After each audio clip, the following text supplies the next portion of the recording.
Bonsoir, buenas tardes, hello everyone. So I'll speak in English, but as we have some Zoom issues, I'll translate when you'll need to know about our Zoom issues because it is related to the translation. So first I wanted to welcome you, so thank you for being here. And also a small thing, we created a WhatsApp group, so we'll use it during the whole event. So if you want to be added to the group, you can send me your phone number and I'll add you. Concerning the translation, we have 3 channels for translation during the whole event.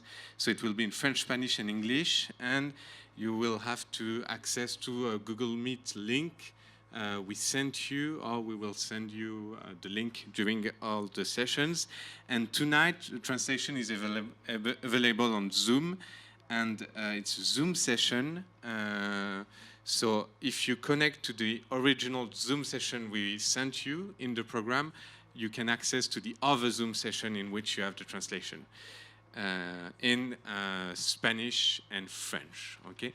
Lo voy también a decir en español. And it's also included in the email I sent. In the translation channels document, you will also find on top the first link.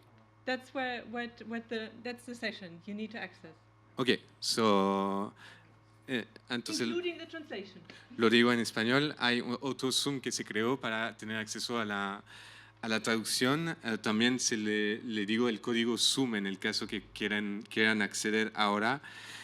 Si la gente quiere acceder. Entonces, el número de Zoom es 91965422528.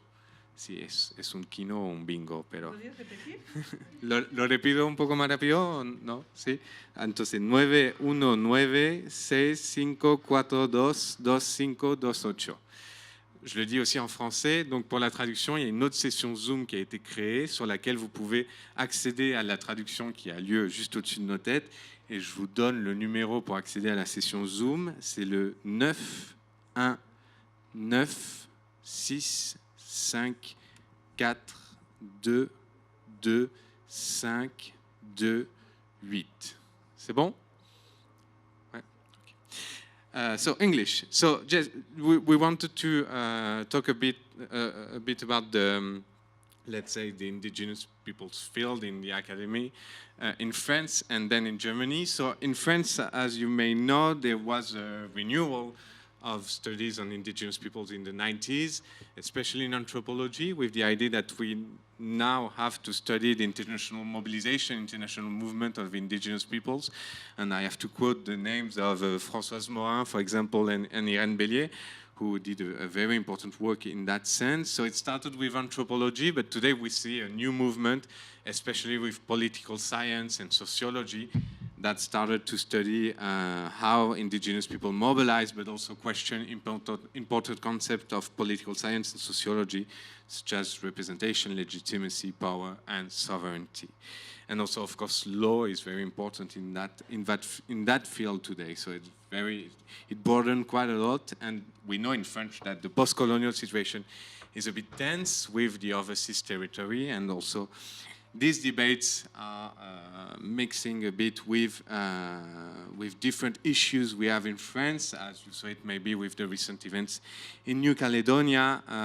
The right to self-determination is very central to these debates, but it's also related to other issues we have here in France, such as gender equality, but also issues related to migration.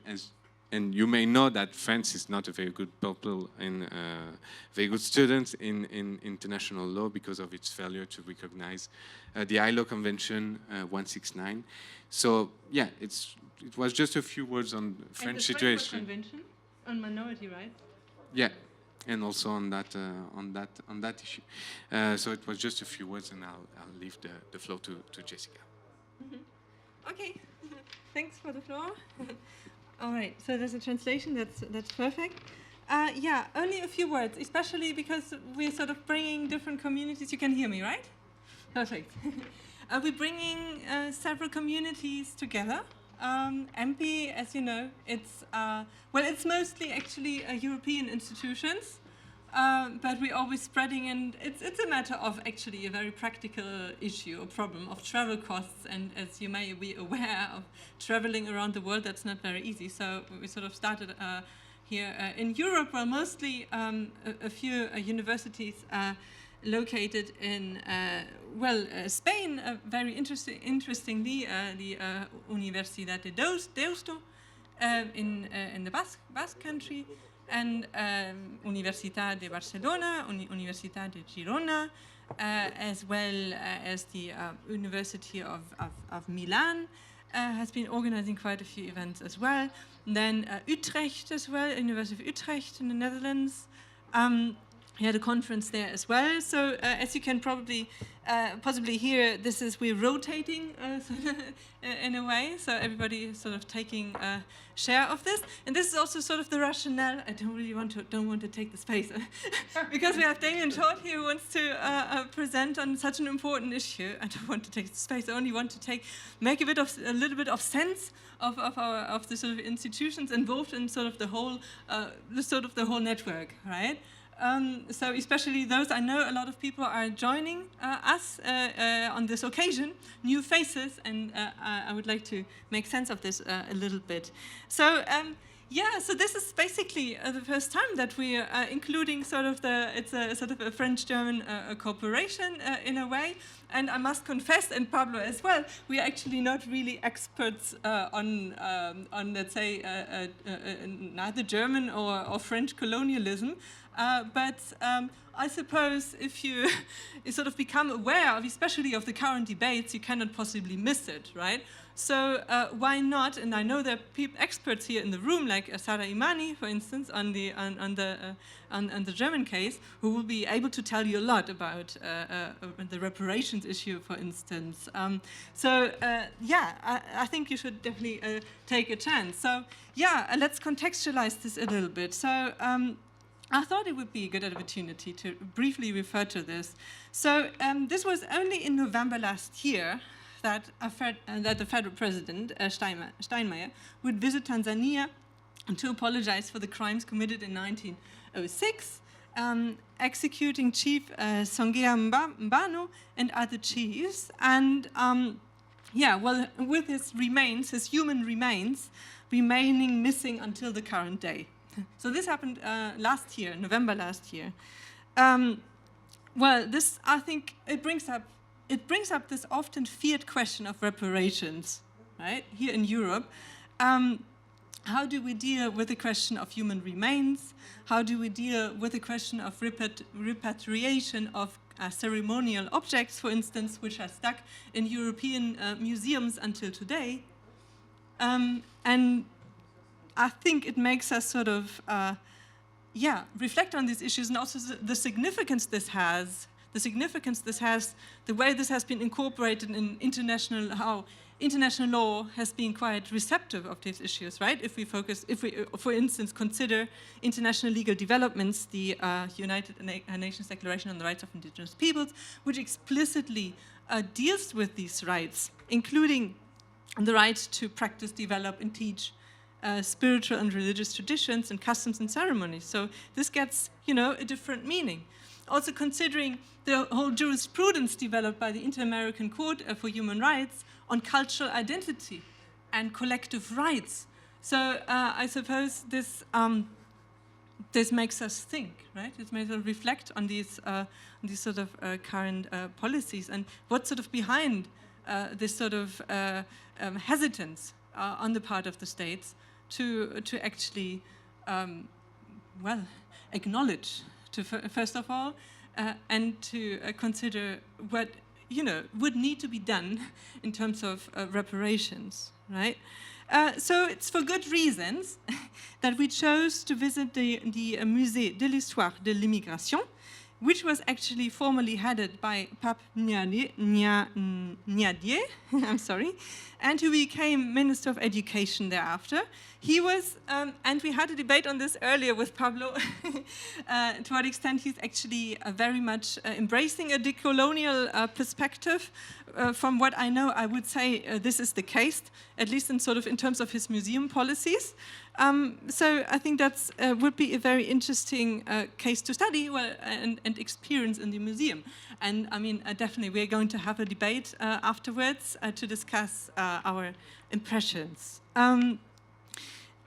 So yeah, how do we deal with this sort of integrationist, assimilationist agenda and identity politics as well, which have been delegated to the margin in Europe? And I think this is the moment, the most, I would say, most sort of visible moment in which this is happening. If we look at the elections taking place in only a few days' time and the move to the right wing, so I really think with what sort of we can reflect, what we can sort of develop on these issues on indigenous rights and collective rights, well, hopefully this will have some sort of spillover effect on identity politics generally, on how we perceive pluralism, diversity, also in internal matters in Europe and in the EU. That's what something I would hope we could contribute to in a way. So I think this is definitely something I would hope we could consider as well. So yeah, I mentioned the institution. I'm sorry, I forgot Universidad de Salamanca.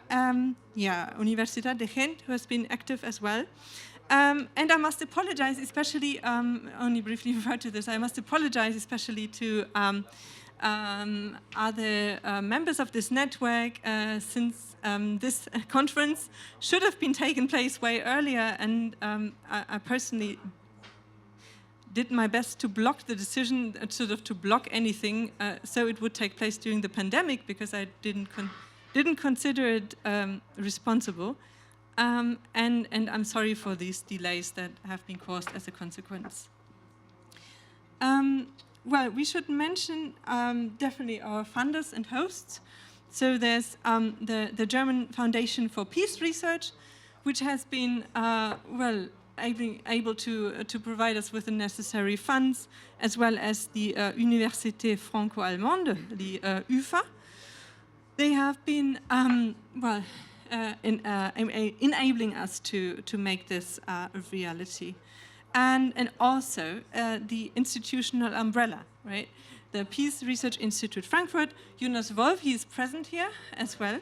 So it might be interesting to talk to him. He's worked on social movements as well. So I think a very interesting sort of connecting point.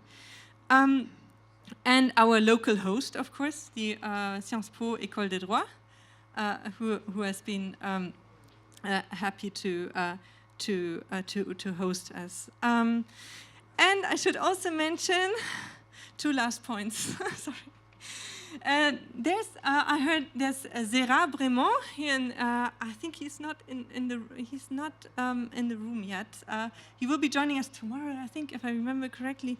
Well, he has this really great plan to establish a Association Française des Droits des Peuples Autochtones, basically to facilitate networking among legal people here, legal scholars here in France, and you will have a meeting before the museum visit at 12:30 on Thursday in this amphitheatre Simone Weil. For those interested, and for those joining online, yeah, that's how can we do this? I think you might be able to use the translation channel, the French-speaking translation channel, which is open the entire day.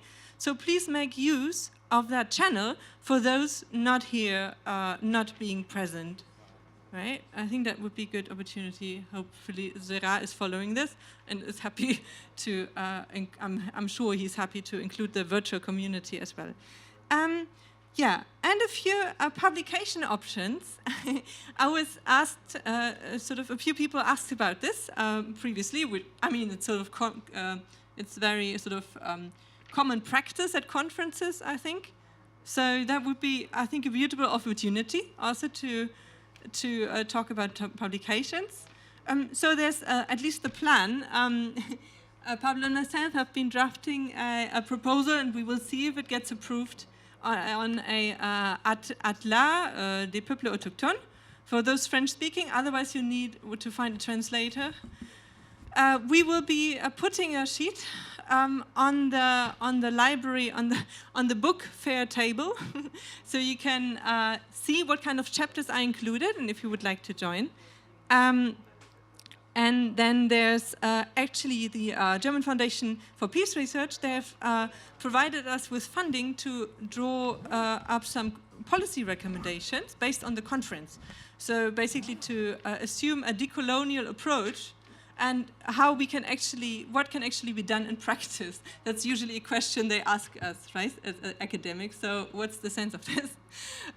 So I think that's quite useful. So why don't we think about it? And whoever wants to join will also put his or her or whoever name on the respective lists on the book fair table. Yeah, and then there's another chance. I'm working with somebody else on a project with Cambridge University Press, a book on Indigenous environmental rights. So, and I think a few people, not a few people, well, I think 1 or 2 chapters, 1 or 2 authors withdrew from the project. So there's some space for new authors as well. So if you're interested in the topic, especially theory-wise, that would be quite interesting. And yeah. Yeah, well, only on a very, very, very final note, thank you, Christoph, who's not here, for being by my side and supporting me throughout this process, whatever. And anyway, thanks for all your attention, and for anything, there's the WhatsApp group, and otherwise we're here in person for 3.5 days. So let's use this space at the maximum to collaborate, and we all know this is a field which is, not always present institutionally speaking, and at conferences, etc. So let's use this space to collaborate and find ways of developing our ideas. Thanks so much for being here, virtually and present, and I very much hope we all enjoy this to the maximum.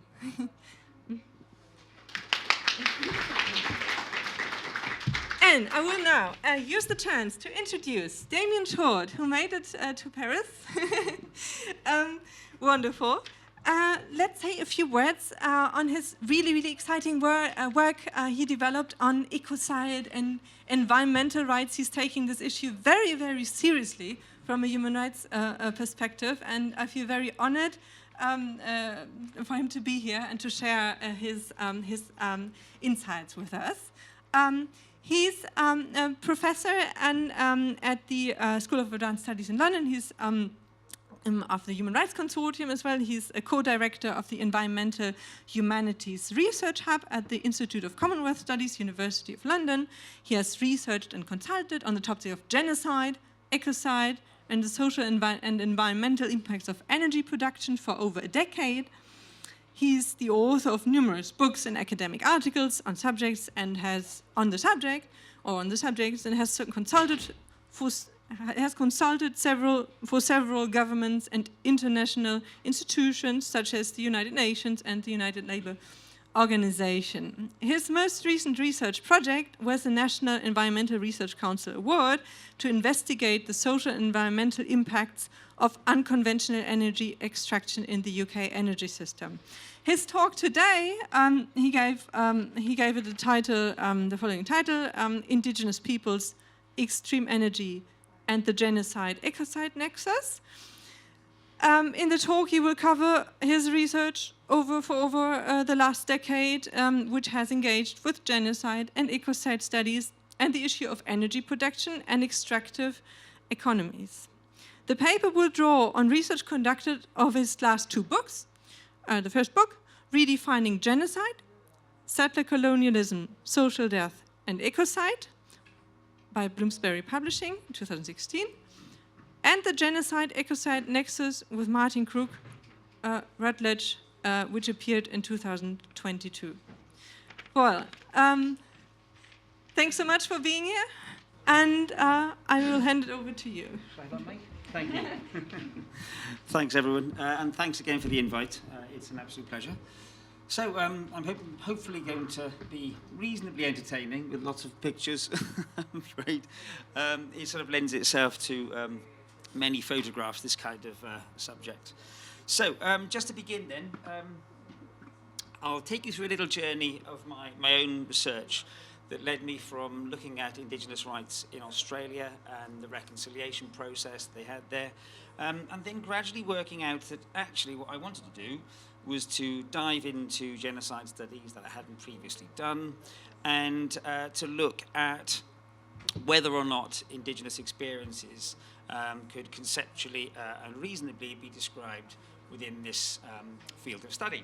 So that's how I'm going to start, and then I'm going to move into the connections with extractive industries I've been working on, and then we'll finish with a little look at ecocide as well, and the connection between the two of them, which we've called the genocide-ecocide nexus.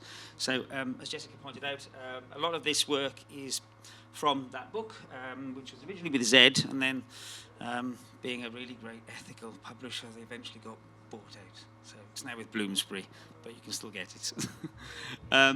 So to begin then, why the word genocide? Well, when I was doing my PhD work on reconciliation in Australia, it became quite a topical issue.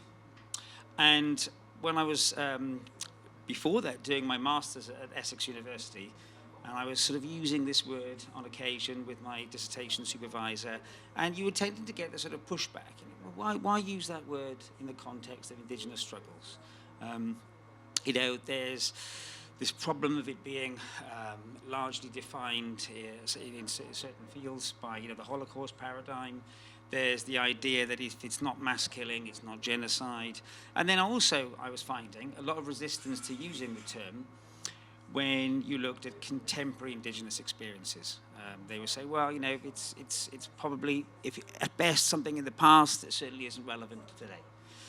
Because, you know, lots of states like Australia are largely decolonised, so the argument went. So it was that sort of challenge that led me to down this road. And then also, I met the fabulous Indigenous author, Larissa Barrett, who basically started off my journey with this rather excellent quotation. The use of the term genocide, she said, to describe the colonial experience has been met with skepticism from some quarters. That's putting it mildly in the Australian context. Yet the political posturing and semantic debate, she said, do nothing to dispel the feeling Indigenous peoples have that this word adequately describes our experience as colonized peoples. And that was the sort of challenge. And then, diving into it, you had the other side of the debates. Kenneth Minogue infamously saying this: Indigenous peoples, he says, in their more extreme moments have a weakness for dramatizing their sufferings by invoking the idea of genocide.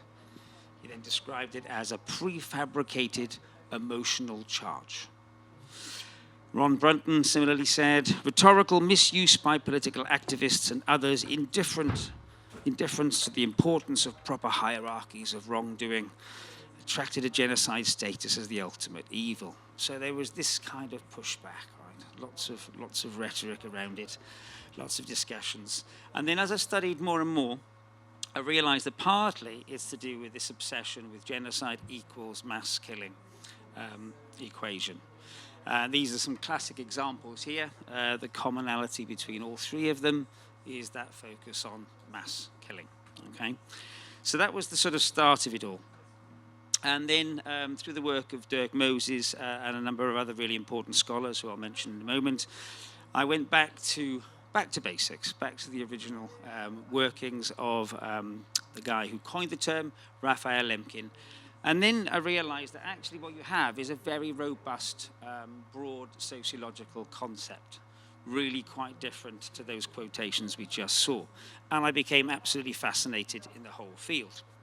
One of the most important things to understand with this sort of revisiting of Lemkin's ideas is that he had originally had two elements to his concerns. First of all, there was the idea of criminalizing what he called barbarity, the extermination act itself of what he called national minorities. And then this vandalism side, the cultural destruction. And it was those two that he combined in effect when thinking through a single word that could describe both elements that he was interested in prohibiting. And that's where he came up with the word genocide. But interestingly, he coined it in a book actually on occupation policies. Okay, it's a fantastic read, and it has his first chapter on genocide.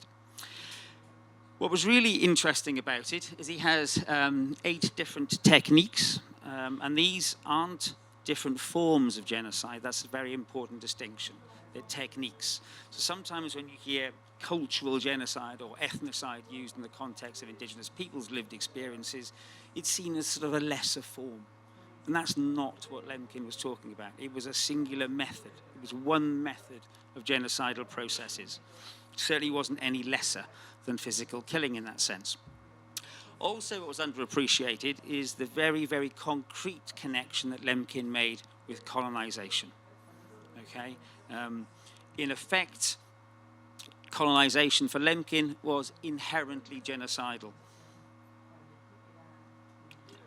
That's actually one of the essay questions we set for students during our genocide module. And there's been a number of really, really good articles that use some of Lemkin's work there. And also he wrote a really great chapter on Tasmania as well, eventually. So really the heart of the debate then, when it applied to indigenous peoples in the present, was about this notion of cultural genocide, cultural assimilation, cultural appropriation, etc. So the pushback you often get is making that comment that I just did about culture being a method of genocide, cultural destruction being a method of genocide and not a lesser form of it. And then understanding the way Lemkin used these kind of methods in building up a process understanding of genocide. Genocide as process. Genocide as basically, in effect, a colonial process. And that comes from this classic quotation of his. Genocide, he says, has 2 phases. One, the destruction of the national pattern of the oppressed group. The other, the imposition of the national pattern of the oppressor. This imposition, in turn, may be made upon the oppressed population, which is allowed to remain, or upon the territory alone, after the removal of the population and the colonization of the area by the oppressor's own nationals. That absolutely insoluble link between genocide and colonization started in this classic quotation of his. Now, moving on then to a whole period of genocide studies that moved away from a narrow legal understanding and obsession with mass murder to an understanding that was really articulated very, very well by 2 of the classic philosophical interventions, the late Claudia Card and Mohammed Abed, who was, I understand, her PhD student. And they basically tried to work out what it was exactly that distinguished genocide from other crimes, and tried to get at the heart of what Lemkin was interested in, trying to work out really what the moral dimension was if it was not mass killing. And they settled on this notion of social death. Okay, so that destruction of a group as a distinct entity, and therefore it allowed things like assimilation, forcible assimilation, etc., to essentially be part of the understanding of genocide that they were trying to articulate. Really, really good interventions. So some people have suggested that comes from Engels' notion of social murder as well, which is also interesting. They charted a similar sort of way of thinking about group destruction. And what Claudia Card emphasized was that it's that social vitality. If it's in danger, and the social group can technically break down through a whole set of conditions of life, again, language that Lemkin used, then you may be in the realms of genocidal practice. So ultimately, over the years, then this resurrecting of Lemkin's ideas, it became quite clear, actually, that, Dirk Moses uses this exact phrase, that Lemkin was more concerned with the loss of culture than the loss of life. And that's what people find really hard to grasp when they have this fixation on mass killing. Because it was culture that animates the genos in genocide. Okay? Without that robust cultural identity, there isn't a genos, and therefore you should just choose a different concept. Okay? It is absolutely integral to the whole idea. So that was absolutely key to Lemkin's understanding. And you can get an appreciation of why that is when you look at this quote here. The world, he said, represents only so much culture and intellectual vigor as are created by its component national groups. The destruction of a nation, therefore, results in the loss of its future contributions to the world. That's what he wanted to protect. And that's really, really interesting when you read his work. It was that potential loss of future contributions to the world. That is the main reason for protecting national groups, social groupings. Moreover, he said, such a destruction offends our feelings of morality and justice in much the same way as does the criminal killing of a human being. The crime in one case is murder, but on a vastly different scale. So in effect then, what you're looking at is an understanding of genocide that's absolutely crucially animated by an idea of a robust culture. And if that robust culture is basically in jeopardy, then we are in the realm of potential genocidal analysis.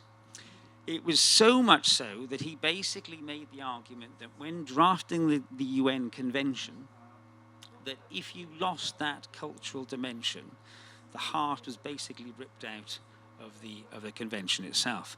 And he made that statement, cultural genocide, he said, is the most important part of the convention. Now, for those of you who've looked at the convention, it didn't last, right? And he makes the argument here, I defended it successfully, he said, through 2 drafts. It meant the destruction of the cultural pattern of a group, such as the language, the traditions, the monuments, archives, libraries, churches. In brief, he said, I love this expression, the shrines of the soul of a nation.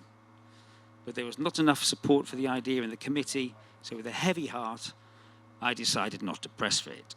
Lemkin had to drop the idea that, in his words, was very dear to me. And no wonder, because culture, as I said earlier on, animates the genos in his idea. So in effect, it was politically diluted. And there's some really, really interesting theories about why certain states objected, etc., to this. Lots of concerns about the potential for states to be able to suppress political opposition, and states who had a colonial past not wanting to be convicted of genocidal practices, etc. Really, really interesting looks at who was making those kind of arguments, etc. But in the end, it was largely removed, with only the child removal practices remaining, and they were seen more as biological, right? Even though removing children from one group to another was done in Australia in particular, and Canada too. And in Australia, they used the argument that it was done to, quote, breed out the colour, which is quite an astonishing way of describing an awful practice. And that was basically one of the reasons why the debates about genocide in Australia really took off. There was a Bringing Them Home report, it was called, which was the Human Rights and Equal Opportunities Commission investigation into child removal practices that concluded they had breached the UN Convention. And that's basically what started off the debates in Australia. So just to sort of finish up this particular understanding of genocide, and the key point here, Dirk Moses makes the really, really important one, that a lot of genocide scholars wouldn't even write about it without adding their own little definition at the end.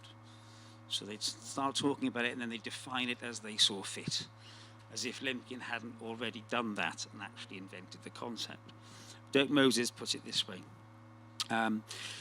Those who insist on the centrality of physical killing to the concept of genocide, unlike Lemkin, as Dirk Moses suggests, the extraordinary implication here is that Lemkin didn't properly understand genocide, despite the fact that he invented the term and went to great trouble to explain its meaning.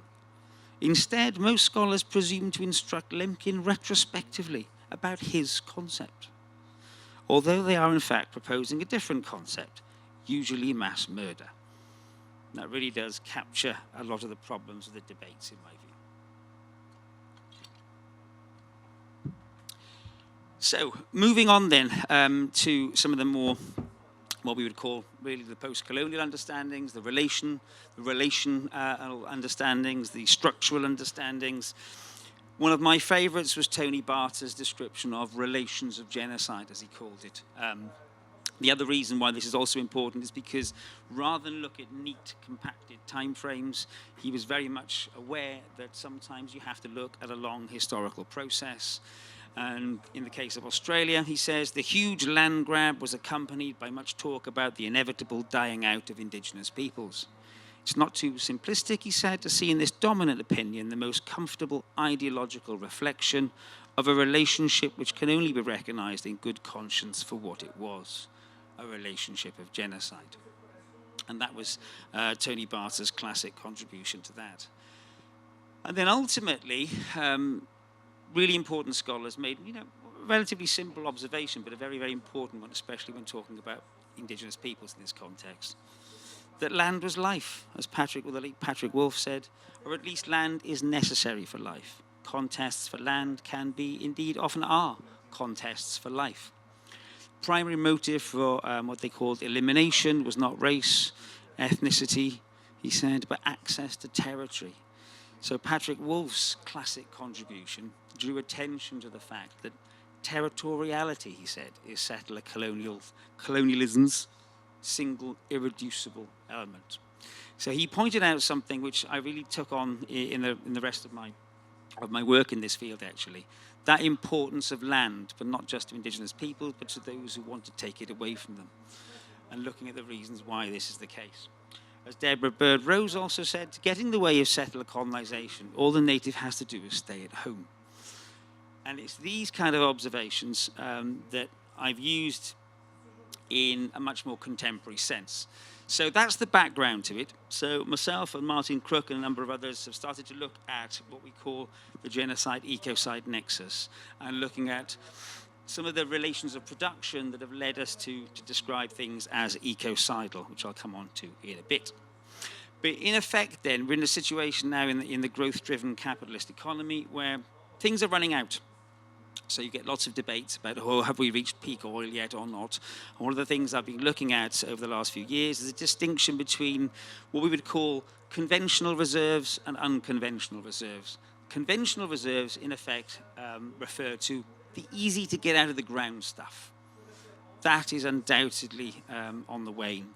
And now we're looking for more and more high risk, difficult to extract resources. And that's where we get in this terminology of unconventional energy, or as some have called it, extreme energy. And we'll look at how that plays out in a minute. But the facts are this: if you look at the World Energy Outlook reports, even from 2008 onwards, we're looking at a decline of this conventional stuff between 6 and 8% per year. And we all know that all of our economies, all our governments want growth, growth, growth, and that needs resources. So if we're reducing at almost 10% a year, where's the growth going to come from? It's basically referring to the fact that all of the major oil fields of the post-war era, all of those mammoth discoveries whose prolific output was sustained rising global energy needs for the last half century, are no longer capable of satisfying this insatiable growth-driven quest. So consequently, what we've seen now is some describing us as reaching the scraping of the fossil fuel barrel. And in effect, what it's meant was that we haven't really seen a reduction in supply. We've seen a different kind of supply coming online. Things like this. Even deeper sea drilling in the Arctic, excavations of boreal forests in Alberta, which we'll look at in a minute, mountain top removal, quite an astonishing thing, literally like slicing the top of a mountain off like a piece of cake. Onshore fracking, which I've also looked at. It's these kind of unconventional, more risky strategies. So, myself and a number of others did a paper where we looked at how this is actually should be seen as a process and not a label. Extreme energy is the process whereby energy extraction methods grow more intense over time as easier to extract resources are depleted. The process is driven by unsustainable energy consumption and is important, and this is a really important bit, because extraction effort is strongly correlated with damage to both society and the environment. Extraction effort. Now what that's referring to, the technical term is energy return on energy invested. So to give you a rough example, those sort of classic oil fields I was talking about, 1 barrel of energy into the process would produce between 50 to 80 barrels of energy out. So the efficiency ratio is 1 to 50 to 1 to 80, depending on where you're looking, okay? Pretty efficient. What we were about to see has a much, much lower amount. So what that also means is, as the red circle gets bigger, it also means the society gets less, right? So that's the efficiency bit. It goes like this. More and more energy in, less and less out. So moving on to what some people have called Canada's Mordor, okay, which is the tar sands. Some estimations have that as low as 1 to 3. So we've gone from 1 to 50 or to 80, 1 barrel of energy in to 3 out. Some say 1 to 6. Either way, it's an awful lot less than 1 to 50. Because you're talking about bituminous, it's basically sand covered in oil. You've got to get the oil off grains of sand. Obviously, that's not going to be easy. And it produces incredible amounts of waste, and it takes an enormous amount of infrastructure. It's unfathomably large. There are a couple of really good films that show aerial footage of where you've got forest 1 minute, and the next minute it just goes into this kind of stuff. With what the industry euphemistically calls tailing ponds, which should be really called tailing lakes. They're enormous lakes of waste. And it's also very hard to get your head around the size of this project. Some of these vehicles that you see here, the drivers need lifts to get into. They're so big. The scale of it is absolutely astronomical. And you can see why some people call it Canada's Mordor, for those who are aware of the Tolkien land. Unfortunately, though, it's something I think when I first started looking at this really struck me in talking to downstream Indigenous communities, activists who came over to London to protest, the banks that were financing some of this. I haven't been there. I don't think I'd really want to. It looks so tragic and awful. But when talking to these activists, I did with one of our old students, Jen Huseman, it really struck me the expression they used, which was a slow industrial genocide. And that was the way in which they felt it was happening to them. And that also resonated with me a lot, because I think some of the other problems we have with genocide studies is they focus obsessively on perpetrator intent rather than lived experience. So if peoples are experiencing something as genocidal, coming from a human rights perspective, I found that really odd, that they would prioritize the understanding of perpetrators rather than the experience of the victims.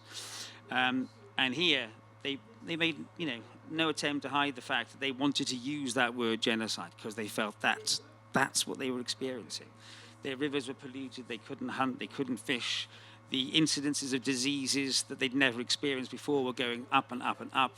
The doctors who basically highlighted the problem were getting struck off. It was very concerning and possibly even corrupt. The whole thing was very toxic. And it really struck me that the way in which they were using the concept of genocide was undoubtedly in keeping with the way in which Lemkin originally envisaged it. Their way of life and their conditions of life under which they were living was absolutely jeopardizing their survival as a group. And then in other places, the other work we'll be looking at now isn't like the tar sands. It's basically gas fracking, which is another extreme energy process. You're looking at getting small pockets of gas out of very small fractures in the ground. And to get that much out, you have to do this kind of infrastructural development. So you have to have hundreds of what they call frac pads all littered around in order to be able to extract efficiently. You can see the kind of devastation it sort of reaps in places like this in Australia. It's just incredible.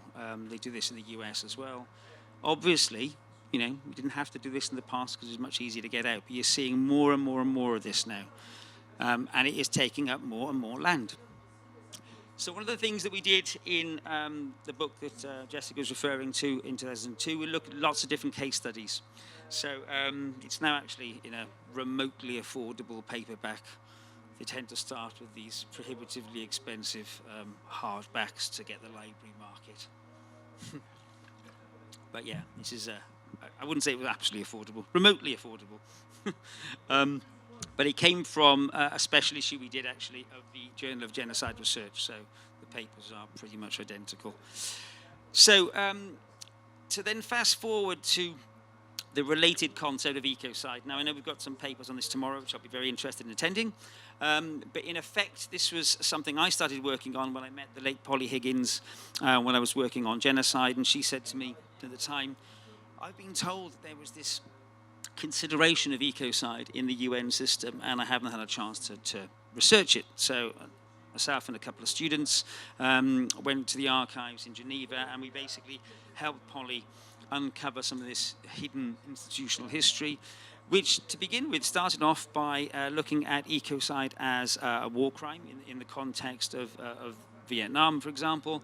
And then to sort of briefly summarize it, it was considered as possibly a new amendment to the Genocide Convention. So the Genocide Convention wasn't being quote, used at the time.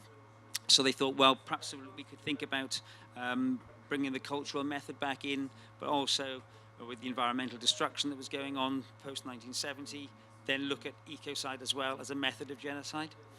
So that ultimately didn't happen, of course, and it then led to consideration for inclusion as a separate crime alongside crimes against humanity, genocide, and crimes of aggression, etc., in the Rome Statute.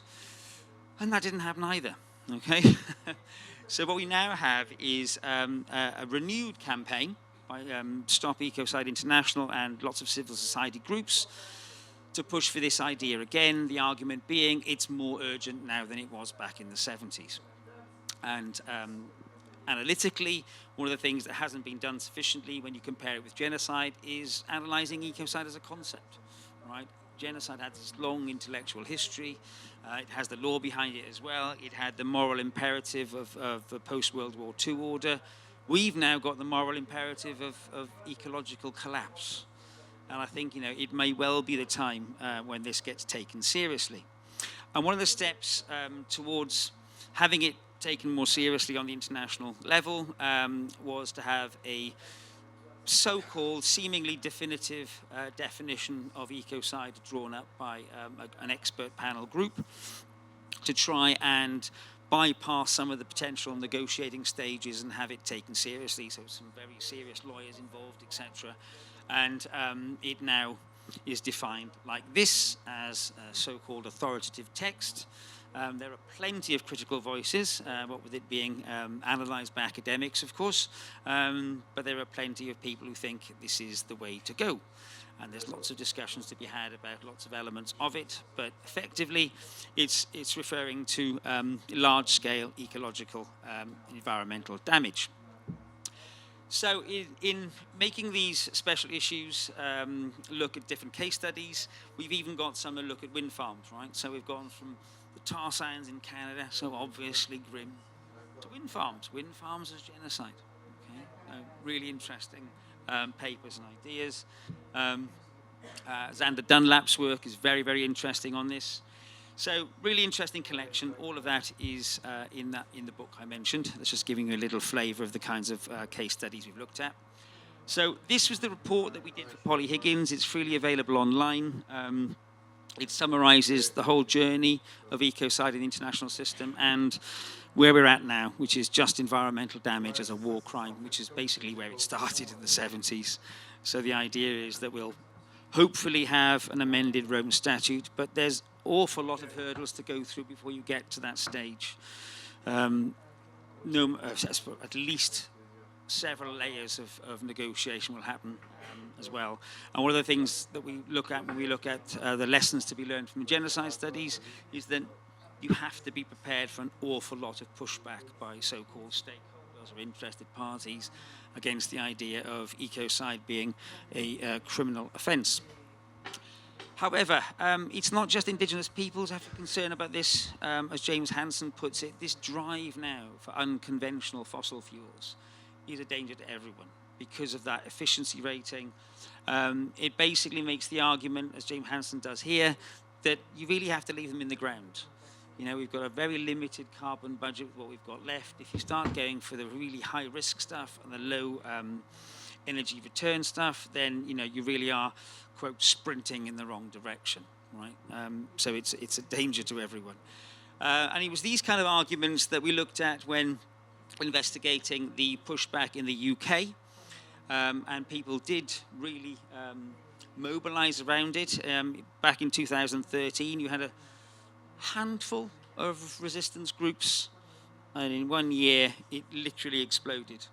And this level of resistance based on informed opposition and protest, looking at the experiences largely of Indigenous groups in Australia, for example, using that terribly negative data and mobilizing people across the UK, it worked, and it's now had a moratorium for many, many years, and it doesn't look like it's going to come back anytime soon, but you never know.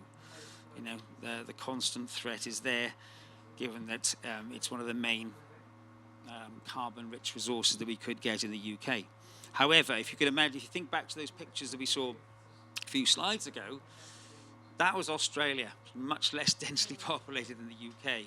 The impact could be, tenfold worse.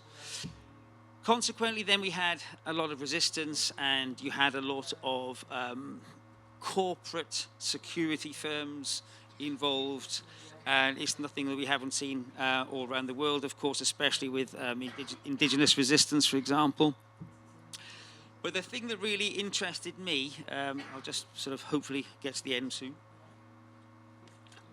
with these discussions about ecocide and also about the kind of international negotiations we're likely to get, is some of the really, really concerning issues that we saw in the UK.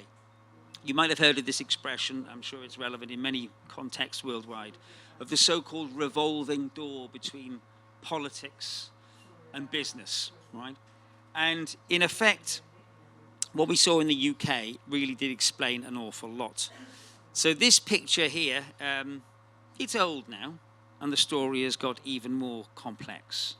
But I use this one still because it fits on one slide. And the wonderful guy called Paul Mobbs is a fiercely independent environmental consultant who worked with a number of anti-fracking groups at the time, investigated these connections. And one of the most bizarre and extraordinary connections you have here, if you can see that cabinet office there, which is basically the centre of the UK government, and just above that you have a Lord Brown, who was the lead non-executive director advising on energy, whilst simultaneously being the chairman of Cordriller, which was the main fracking company in the UK. Now, obviously, you could look at that and think it was undemocratic. In other contexts, I should imagine people would say it was simple corruption. But that revolving door now, I think, is more like an open corridor. And to think that it doesn't have an effect on policy, I think, is naive in the extreme. So just to sort of flash forward then to where we got to at the end. When we look at environmental campaigns, even in places like the UK, the level of infiltration of state actors, right, like the police, like the security services, has been going on since the 1970s, and it's just got worse and worse and worse. This book here, even if you're not particularly interested in UK politics, is simply really, really interesting, also shocking at the same time. The amount of spying on environmental groups was just incredible, absolutely incredible. So much so that you had police who were effectively undercover, marrying and having children with environmental protesters. It was just extraordinary, and still having their own families as well. And I think with Extinction Rebellion and Just Stop Oil, you can only imagine that's just carrying on under a different name. So when looking at these issues then, looking at the genocide-ecocide nexus, looking at fossil fuels and all the rest of it, some people say, well, we'll never be able to stop it unless we bring down capitalism itself. And then others, like David White, say, no, actually, the corporate form is the problem. And if anyone hasn't read this book, have a look at it. It's excellent. And his conclusion is, You have to kill the corporation before it kills us. Right. Okay, that's the end of it. So a whistle-stop tour of most of the things that was in my book. Okay, hope you enjoyed it.